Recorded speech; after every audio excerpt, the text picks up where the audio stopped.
I'm Dr. John Bartemus, and I'm putting the pieces together to help you live a life at optimal. Christine asks, what are the keys to adrenal recovery? And that's a great question, and I've addressed the adrenal glands and the HPA-axis in a previous functional nugget. So I direct you to go find that and check that out. It's called "What is Adrenal Fatigue?" in quotation marks. But in today's answer to Christine's question, I would answer with a question by saying, what is the cause of the adrenal issue or the HPA-axis maladaptation? That's what we need to determine to answer your question of how do you recover from it. Because, as I just said, the adrenals are really the HPA-axis. H being hypothalamus, P being pituitary, and A is the adrenals. So we have the hypothalamus and the pituitary in the brain, and then they're talking to the adrenal glands and then sensing negative feedback or monitoring the blood for adrenal production of mineralocorticoids and glucocorticoids, and then tweaking what they're saying to the adrenals in real time.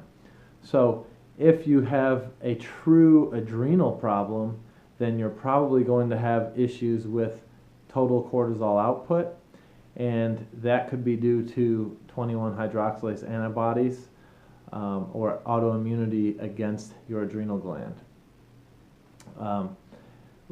Or if you have not issues with overall cortisol output, but you have issues with the circadian rhythm, that could be a brain problem. The circadian rhythm is controlled by the temporal lobes, and so if you have some issue with your temporal lobe function, that can lead to circadian rhythm issues, which can then lead to cortisol issues. So determining how to recover from quote-unquote adrenal issues depends on the cause of the adrenal issues.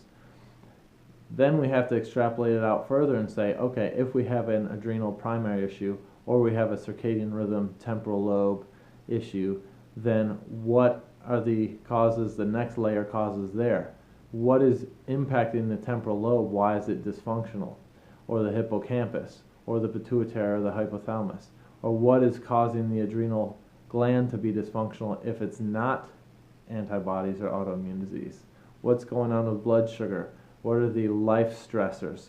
Work, relationships, physical, mental, emotional, chemical, environmental, corporate stresses.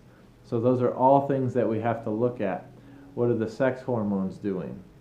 Okay, so it's not as easy an answer to just throw up on a couple-minute video, but these are ideas and questions we need to ask and questions we need to answer to ultimately answer your question of how do you recover.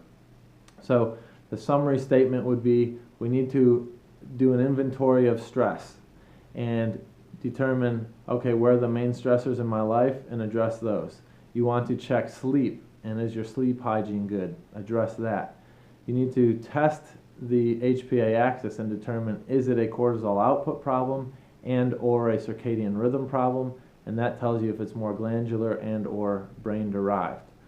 And then we want to address other systems in the body that play into adrenal function or HPA-axis function or are tied to it, so blood sugar, hormones, thyroid, etc. So I hope this helps. I hope it opened up an area of interest for you to dive in deeper, and it'll keep you thinking for the rest of tonight at least.